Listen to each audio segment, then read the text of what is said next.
Welcome everybody at Resqtec. My name is Peter. This is Hessel. And I want to show you a few things about a new product group called Octopus. And Octopus is a project we basically tried to solve every rescue situation. These bags are the smallest. They have a lifting capacity of 23 tons. And they're easy to connect with this solid connector in the middle. Now put on the next. And just screw it on and I'm airtight. It's all fixed. Now what the biggest benefit is that I can follow wherever my load is going, because the bags are connected in the center. You can see over here that when you're lifting, you always have an arc movement or something is floating. Now with these bags you can perfectly adapt. Now sometimes, if you don't have a flat surface on top, you have a point load or maybe an X, we use our point load plate. So your benefit in this case is you have a small object which is very heavy, but all the force has been led into this plate. So you'll use all this surface area to lift. With your square bag, if you have a pointed load in here, you have a very small surface. So you will have very little force. And your bag will get damaged anyway. We can use this point load plate as well in combination with the cribbing blocks. The cribbing blocks are easy to be set on our point load plate and it's quite fixed. In combination with the airbags, it was a point load plate. But if we want to use it in combination with our struts or our hydraulic rams, it is a foot plate. When you're stabilizing with a strut, you always use a foot. And this is our swivel. So you can see over there, the strut is being set in the swivel, and the swivel has all degrees of freedom to rotate or move. And now, if you connect it with a base plate, you have an even bigger surface area. Yeah, so for instance, when you're in the soil or in the mud, no problem. This is our new strut. And it's a unique product because this strut will only go out and it will not go in. So it goes out and it blocks. Yeah? It doesn't go back unless I push the green button.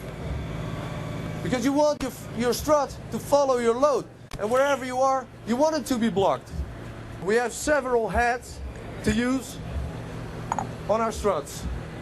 They're all very easy to click on and click off. We have our extensions, just as easy. Click it on, click it off. Yeah?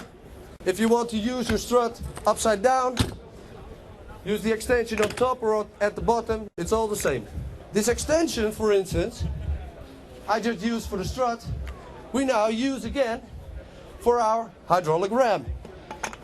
And we just clicking at the bottom. So now when I'm doing a dashboard roll and I've pushed all the way, end of my capacity, put the extension at the bottom and I can go on.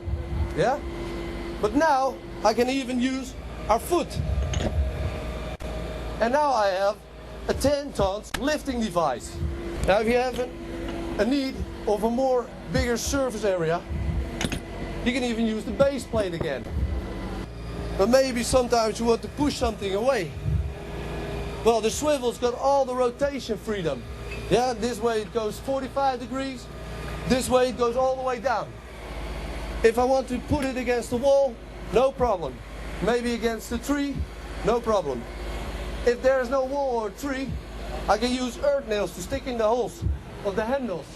And if there's nothing else, I can always attach my straps and secure my base plate.